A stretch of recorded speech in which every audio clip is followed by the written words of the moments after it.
yudawwiru al-qatis. Waalaikumsalam warahmatullahi wabarakatuh. Tahukah bahwa dunia kita Corona yang sedang marak belakangan ini.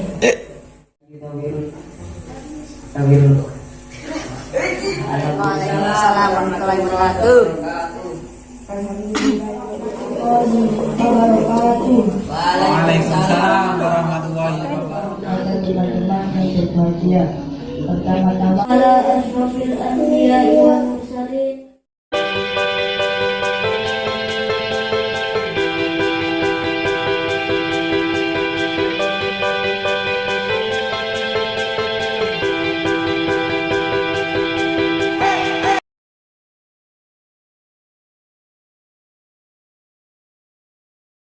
Assalamualaikum warahmatullahi wabarakatuh. Alhamdulillahilladzi yudawwiru al-qatis sholawat khalaqal arda was samawat. Allahumma sholli ala sayyidina Muhammadin wa sahibil karamat wal mu'jizat wa ala alihi wa ashabihi shahirat. Amma ba'd. Hadratal mukarramin, para alim ulama, bapak kiai, ibu nyai yang senantiasa kita muliakan, wabil khusus kepada bapak kiai Misbah Huda yang kita tunggu barokah manfaat ilmunya, dan tak lupa kepada teman-teman yang berbahagia. Pertama-tama, marilah kita panjatkan puji syukur kepada Allah yang telah memberikan rahmat serta hidayahnya sehingga kita dapat berkumpul di sini dengan keadaan sehat dan tidak kurang apa-apa. Biqaulina alhamdulillahirabbil alamin. Salawat serta salam tetap diaturkan kepada junjungan kita Nabi Agung Nabi Muhammad SAW.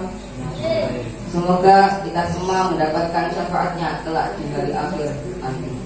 Amin amin ya rabbal alamin. Bapak ibu serta adik-adik yang dirahmati Allah,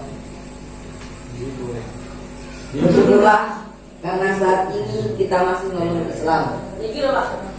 Salah satu perbedaan kita dengan umat agama lain yaitu sholat. Sholat merupakan agama yang memiliki keagungan di dalam Islam. Selain termasuk dalam rukun Islam, sholat juga merupakan tanda bahwa kita seorang muslim, bukan seorang kafir. Selain merupakan salah satu ibadah yang khusus diberikan kepada Allah dan beliau yang berhak memberikan jumlah pahalanya. Sholat yang benar yaitu sholat yang sesuai dengan syariat serta khusyuk dan tidak dapat dipungkiri. Kita bukan nabi yang secara khusyuk beribadah. Oleh karenanya dalam mengikuti jejak para nabi, alangkah baiknya kita selalu senantiasa mencoba untuk mengkhusyukkan diri dalam sholat. Ketika sholat sudah berjalan dengan baik, maka hidup bapak ibu serta adik-adik akan selalu berkah. Keutamaan menjalankan sholat juga dapat kita peroleh ketika melakukan dengan ikhlas. Yang pertama, kita akan mendapat cinta dan ridho dari Allah. Sebagaimana tujuan hidup kita adalah memperoleh cinta dan keridhoannya, maka sholat adalah hal utama yang wajib dilakukan. Allah Maha Pengasih dan Maha Penyayang.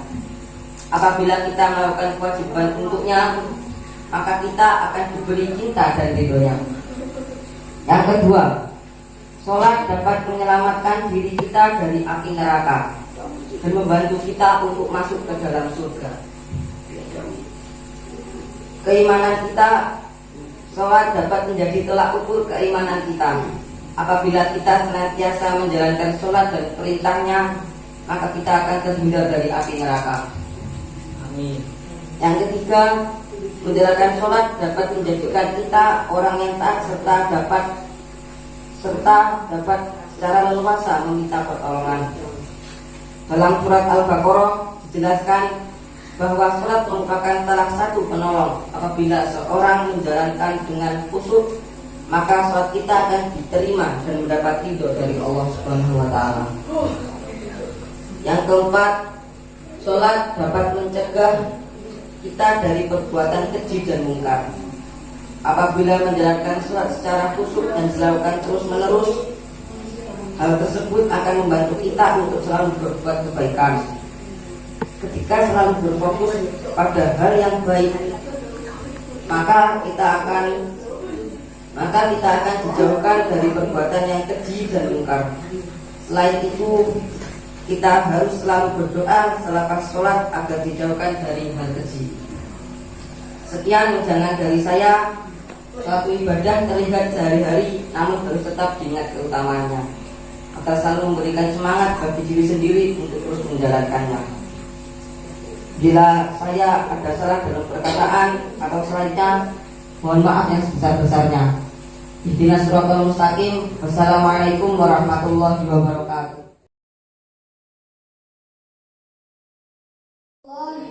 Wabarakatuh.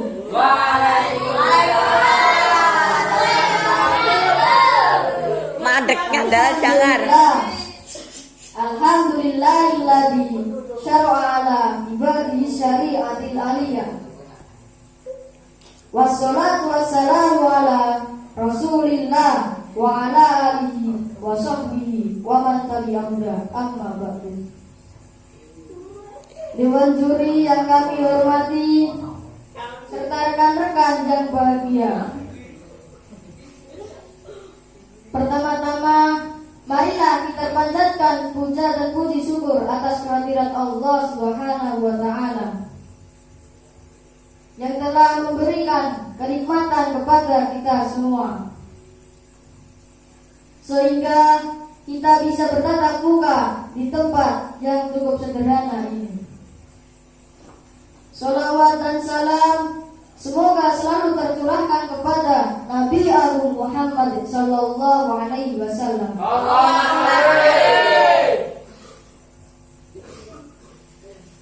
yang telah melepaskan kita dari zaman jahiliyah menuju zaman yang penuh ilmu pengetahuan, dari zaman Ibu Fatimah menuju zaman Ibu kita Kartini. Hadirin hadirat yang dirahmati oleh Allah, wahai saudaraku, mencari ilmu itu ialah wajib bagi setiap orang muslim dan muslimat. Dalam sabda dari Rasulullah Sallallahu Alaihi Wasallam, thalabul ilmi fardhatun ala kulli muslimin wal muslimatin. Mencari ilmu itu ialah wajib bagi setiap orang Islam, dan laki-laki dan perempuan. Dapatkah kalian bayangkan jikalau kita tidak mempunyai ilmu sama dengan orang lain? Sekian dari kami. Apabila ada kesalahan dan kekhilafan, mohon maaf sebesar-besarnya. Ihdinas siratal mustaqim. Wassalamualaikum warahmatullahi. Assalamualaikum warahmatullahi wabarakatuh. Waalaikumsalam warahmatullahi wabarakatuh. Selamat malam dan salam kebahagiaan bagi kita semua. Yang saya hormati Bapak Lai dan Ibu Hani sudah membimbing saya dan teman-teman semuanya. Pertama, marilah kita dengan senantiasa memanjatkan rasa syukur atas kehadiran Tuhan Yang Maha Esa. Waalaikumsalam warahmatullahi wabarakatuh. Alhamdulillahirabbil alamin. Wassalatu wassalamu ala asrofil anbiya'i wal mursalin sayyidina wa nabiyina Muhammadin wa ala alihi wa sahbihi ajma'in. Amma ba'du. Dan saya hormati Kiai Ustaz dan yang saya cintai teman-teman semuanya. Pertama, marilah kita dengan senantiasa menjadikan puji syukur atas kehadiran Allah Subhanahu wa Ta'ala, karena atas berkat rahmat serta pertolongannya kita semua masih diberi umur untuk bisa berkumpul di sini. Para hadirin yang saya hormati, sudah saatnya kita berikhtiar dan berpikir bagaimanakah progres hidup kita dengan apa yang telah kita lakukan bersama di masa setahun kebelakang. Apakah dengan apa saja terangkum dalam sebuah makna yang terkandung di dalam tahun tersebut. Kita semua banyak ketidaksadaran tentang apa yang telah kita lakukan, tentang perkara apa yang telah kita jalankan. Banyak hal dan banyak sekali persoalan yang membuat kita semakin memahami makna, memahami dan mengerti apa itu hidup. Sekiranya kita mesti berpikir tentang beberapa kejadian belakang yang membuat kita seorang yang pandai dalam bertakabur dan mencap diri.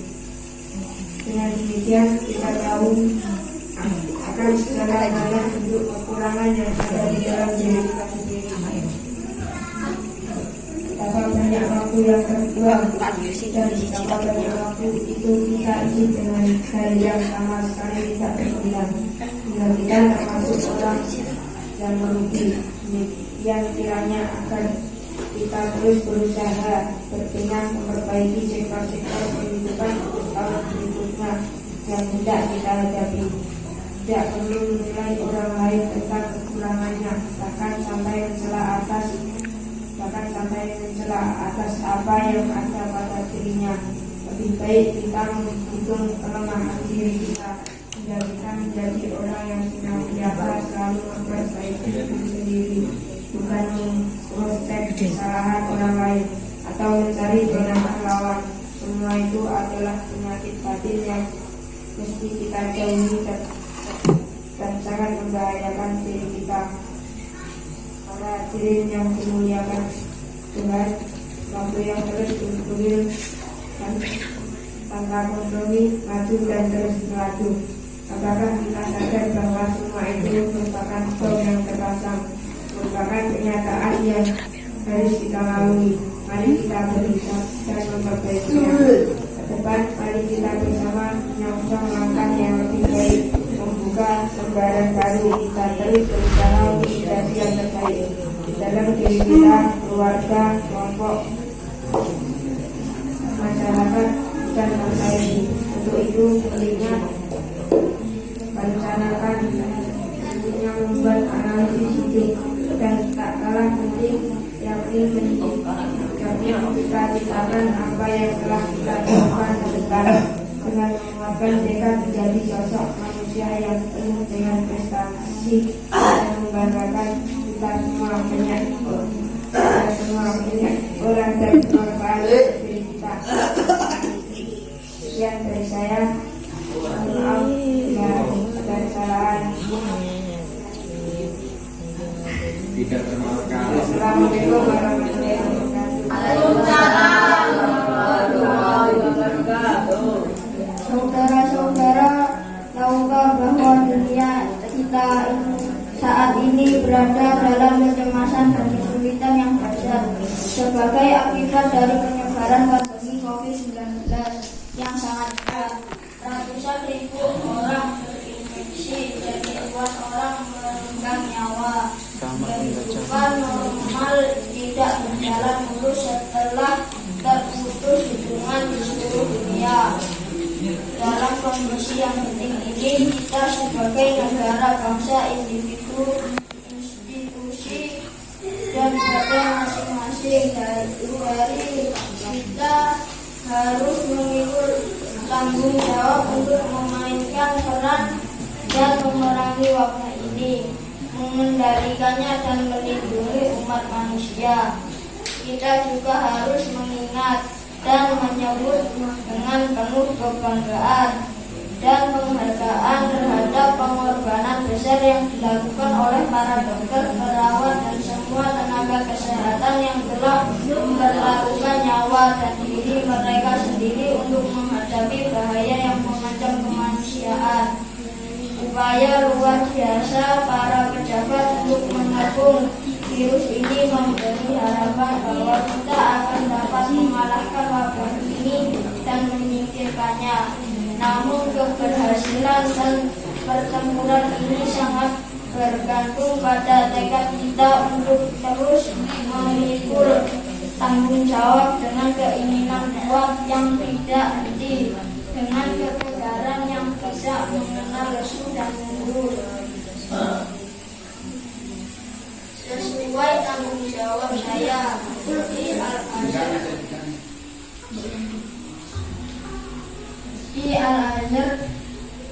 Al-Syarif dan berdasarkan pada kaidah hukum Darul Mafasid Muqaddamun ala Jalbil Mas'alil, mencegah kerusakan didahulukan atas mewujudkan kemaslahatan dan kaidah lainnya.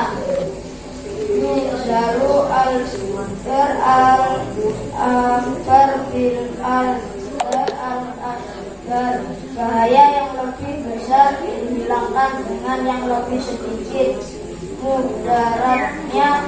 Berdasarkan semua ini, saya menegaskan bahwa kepatuhan terhadap protokol kesehatan dan peraturan yang dikeluarkan otoritas resmi yang berkompeten di antara menjaga kebersihan pribadi, mematuhi kebiasaan etik, jaga jarak, kontak fisik, komitmen untuk tinggal di rumah,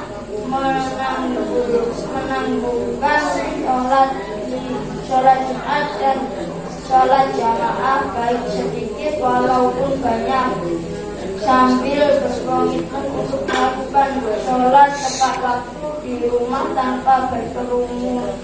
Semua ketentuan ini dan lainnya baik di Mesir atau negara lain yang melaksanakan sholat, semua itu adalah kewajiban agama yang harus ditaati dan berdosa bila dilanggar.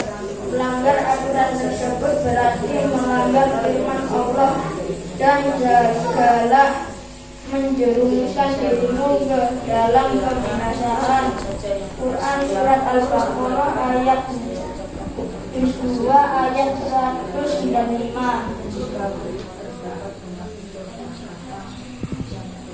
Wabillahi taufiq wal hidayah. Wassalamualaikum warahmatullahi wabarakatuh. Demikian yang dapat saya sampaikan. Segala kekurangan tentu berasal dari diri saya pribadi. Semoga semua dan rekan siswa sekalian dapat memakluminya. Sekian dan terima kasih. Wabillahi taufiq wal hidayah. Wassalamualaikum warahmatullahi wabarakatuh. Warahmatullahi wabarakatuh.